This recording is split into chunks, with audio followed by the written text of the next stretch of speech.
gente recebe vídeos sobre o projeto, informações, né, do que está acontecendo, e a gente é agente próximo desse projeto. Tenho acompanhado de perto, tanto no sentido de conhecimento do projeto, quanto financeiramente. O Espírito Santo tem me impulsionado já há 2 anos a ser uma missionária, não estando lá no local, mas uma missionária financeira. Então, se eu não posso ir, o Senhor me coloca para que eu possa, então, ofertar em missões, para que a obra seja feita pelos missionários que estão no campo missionário. Então, se você estiver vendo esse vídeo e tiver o desejo de abençoar essa obra missionária que está sendo feita lá em Nampula, lá em Moçambique, através dos pastores que estão lá, são meus conhecidos, acompanham essa obra de perto, então eu posso falar para vocês com toda a propriedade.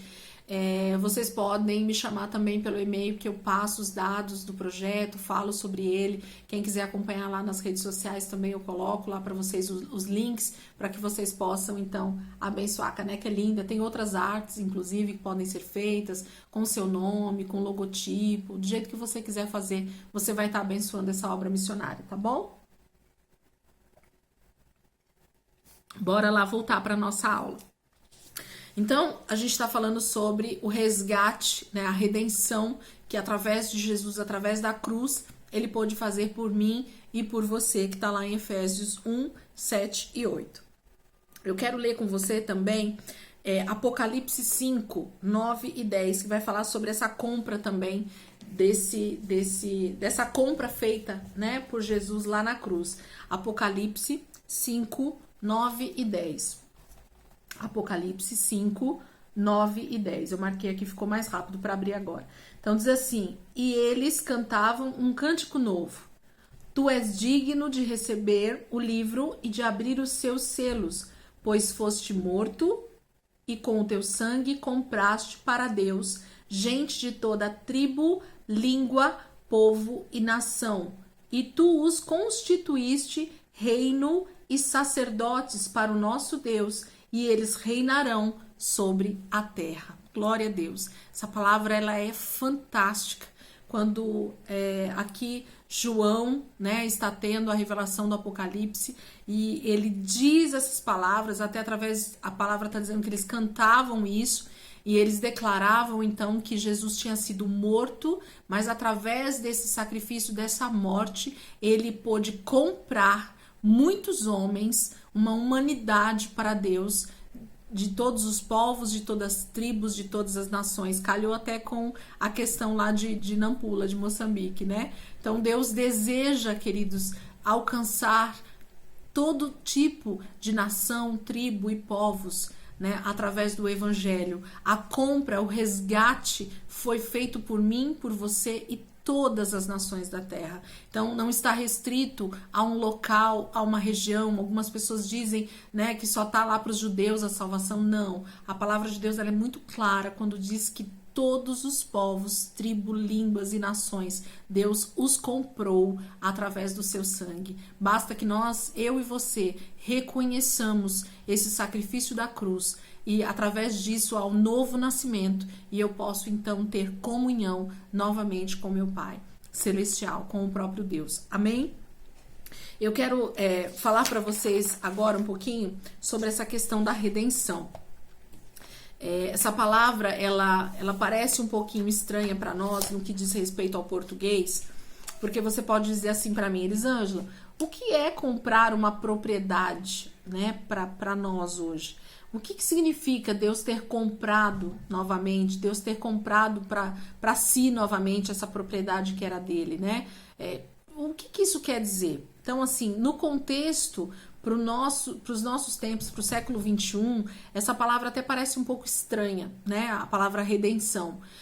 A gente às vezes não tem um conceito exato do que significa isso, a gente às vezes não tem um conceito concreto do que diz isso, mas eu posso te afirmar que para um judeu, para aqueles homens da época em que tudo aconteceu ali nos evangelhos, né? No novo nascimento, no Novo Testamento, através de Jesus, nas pregações dos apóstolos, essa palavra redenção, ela tinha uma conotação perfeita para eles, porque eles entendiam exatamente o que isso queria dizer. Eles entendiam exatamente o que essa palavra significava para eles. E a gente vai entender um pouquinho aqui para depois eu entrar no contexto do que Jesus fez na cruz para nos redimir, para nos resgatar, e a gente vai entender um pouquinho melhor essa aula. Eu só dei um pano de fundo, nós já estamos aí com quase 1 hora de aula, mas eu quero que você tenha um pouquinho de paciência nessa aula, porque eu quero realmente trazer um entendimento completo dessa obra de redenção para mim e para você.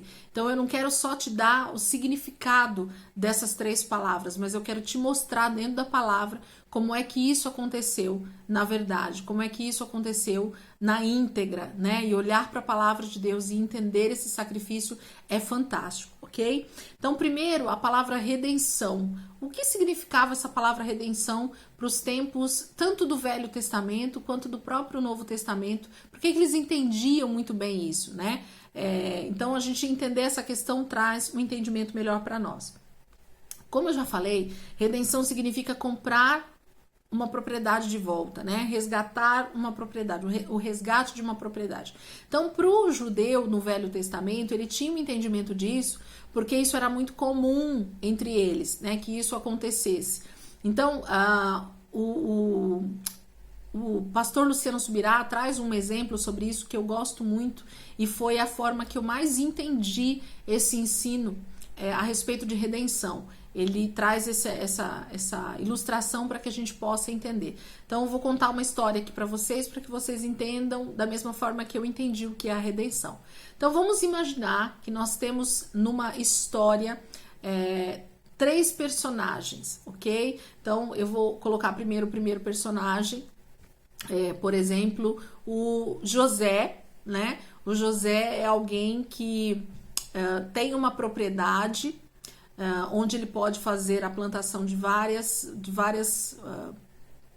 árvores, de várias sementes, né? Ele tem essa área muito grande de plantação, mas ele infelizmente não tem o principal para gerar essa colheita, para gerar essa plantação, que é a parte financeira, que é o dinheiro, né? Então ele não tem o dinheiro para plantar, para fazer toda a plantação acontecer, para que depois no futuro, na hora da colheita, ele tenha um resultado financeiro disso. Então falta dinheiro para plantar, para fazer a primeira parte, ok? Então o José não tem o dinheiro.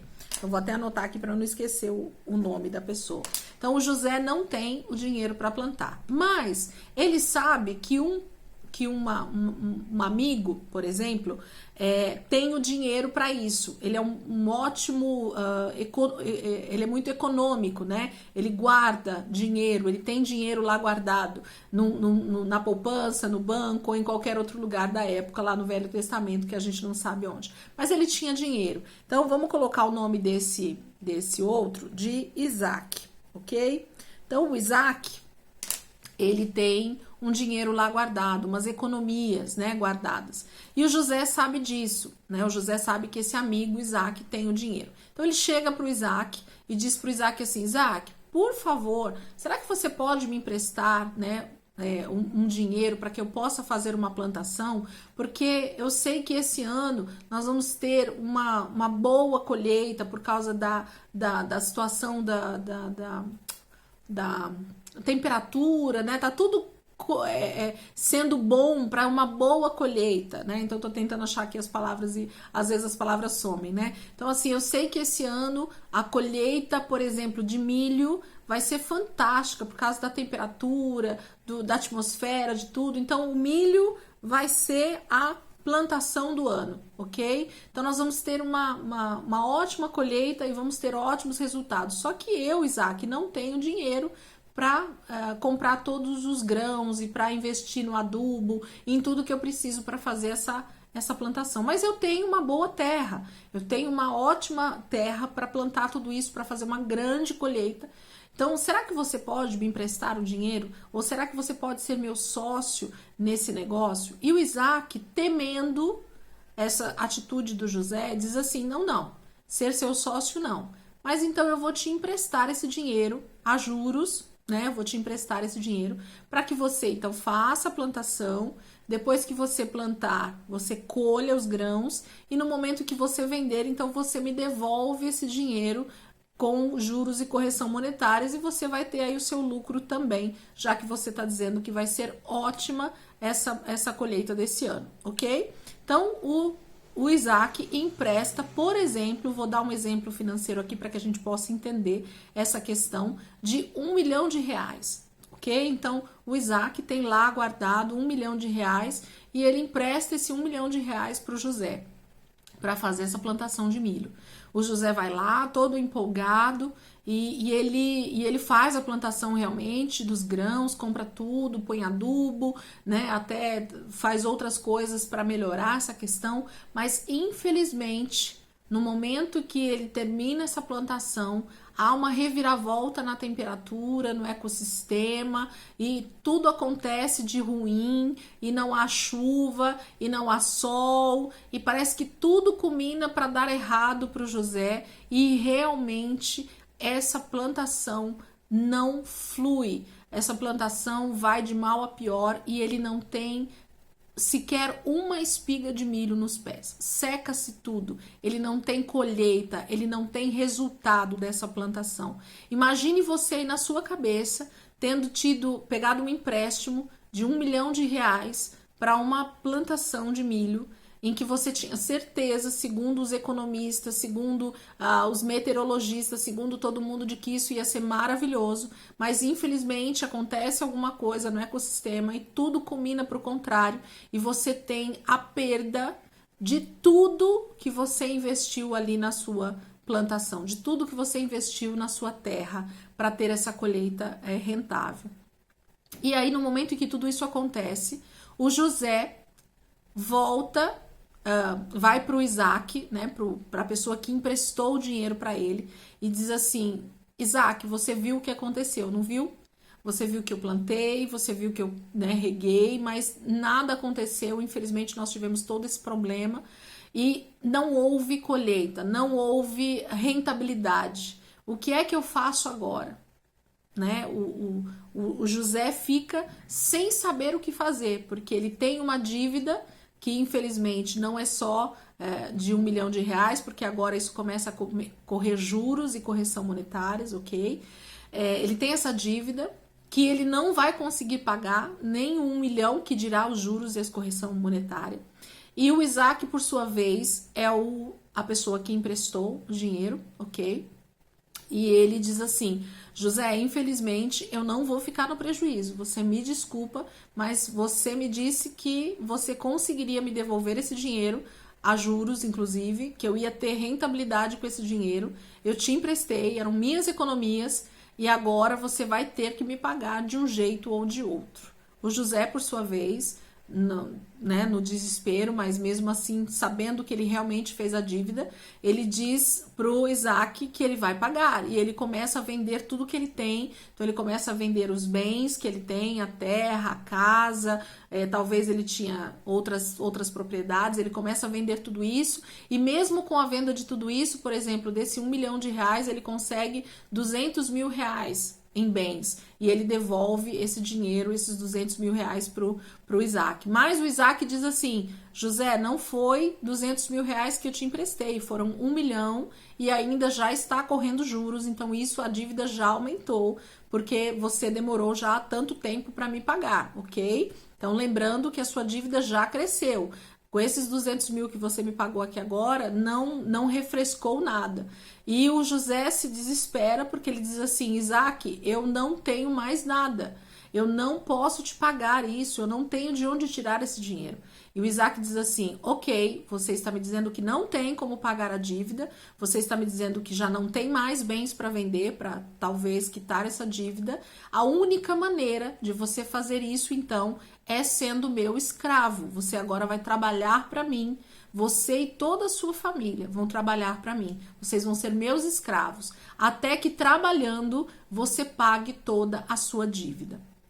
Queridos, se você parar agora um segundo para pensar e você olhar para essa história, você acredita que um ser humano conseguiria trabalhar dia após dia como escravo para um senhor, para uma pessoa, e pagar uma dívida de R$1 milhão corrigidos com correção monetária diariamente. Então, cada mês que o José trabalhasse para o Isaac, ele poderia sim pagar uma parte dessa dívida, mas como isso estava corrigido com juros e correções monetárias, jamais, de maneira nenhuma, o José conseguiria pagar essa dívida. Jamais o José conseguiria pagar essa dívida trabalhando para o Isaac.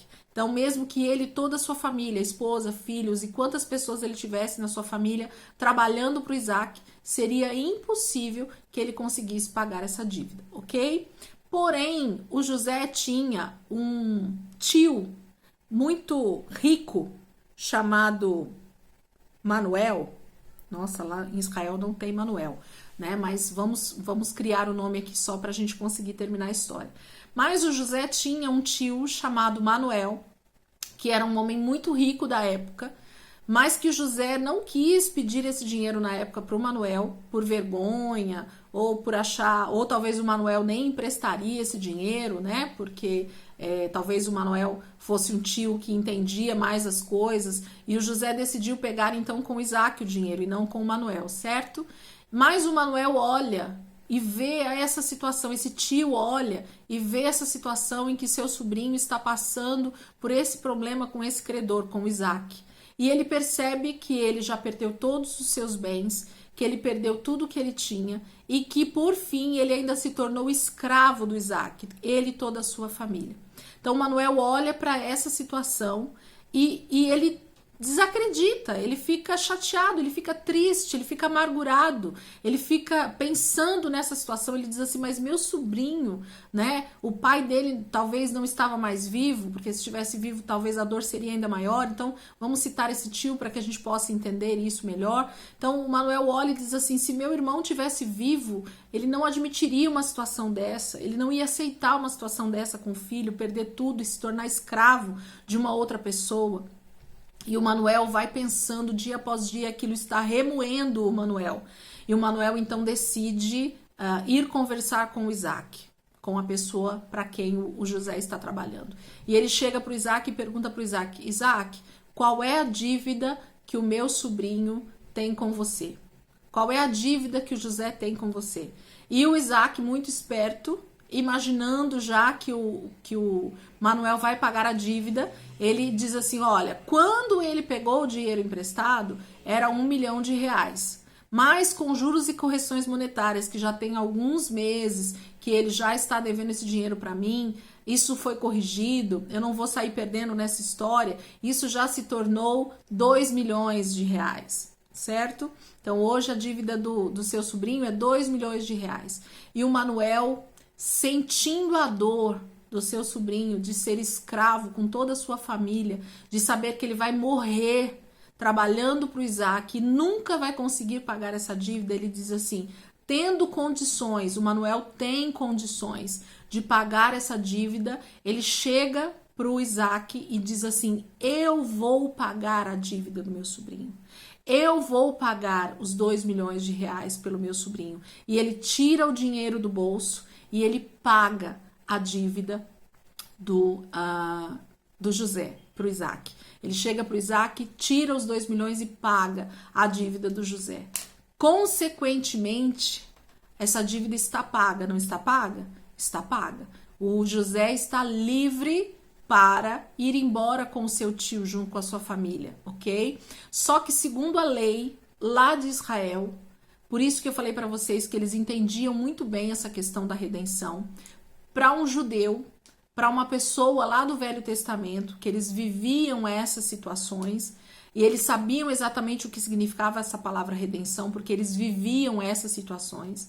Eles sabiam muito bem que a partir daquele momento o José não era mais escravo do Isaac, de um estranho, de alguém que realmente ele devia, mas que não tinha o mínimo de compaixão da vida dele, de que ele era meramente um escravo nas terras do Isaac. Ele era tratado como um escravo nas terras do Isaac. Agora não, comprado pelo seu tio, tendo o Manuel, o seu tio, pago a dívida por ele, ele era automaticamente escravo do seu tio, porque a dívida não tinha acabado. A dívida só tinha sido paga para o seu credor, ok?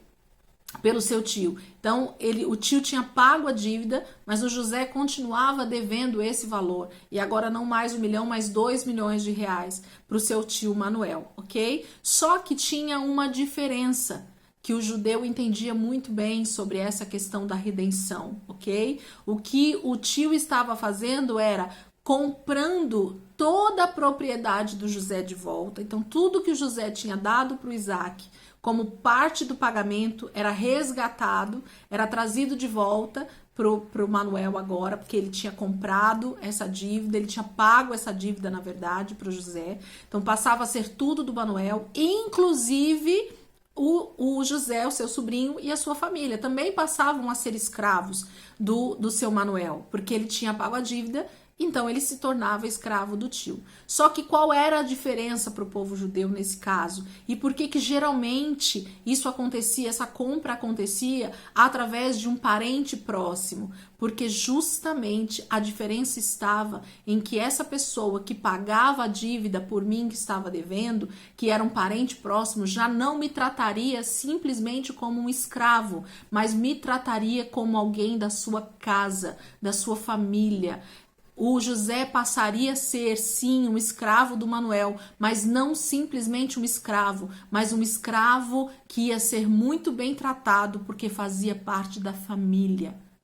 Ok? Então, essa história mostra exatamente o que Jesus fez por mim e por você. A dívida que nós tínhamos, nós éramos o José. Nós éramos esse devedor que devíamos muitos milhões para Deus, ok? Por causa do pecado. O salário do pecado era a morte. Nós deveríamos morrer. A única forma de nós pagarmos a dívida que nós tínhamos com Deus por causa do pecado era a morte, ok? Era morrer. Mas Jesus, ele tinha toda a condição financeira para pagar essa dívida por nós. E ele foi e pagou a dívida de toda a humanidade. Ele tinha a forma de pagamento que era todo o seu sangue. Só que essa é a grande questão dessa história, porque eu falei para vocês que eu consegui entender o que realmente significa redenção. Exatamente o que aconteceu com o José, com o Isaac e com o Manuel, aconteceu comigo, com você, com o diabo e com Jesus. Nós somos o José, o Isaac é o diabo e Jesus é o Manuel, ok? Então nós, infelizmente, tivemos um acordo com o diabo através do pecado e nós passamos a ser devedores dele, então nós éramos obrigados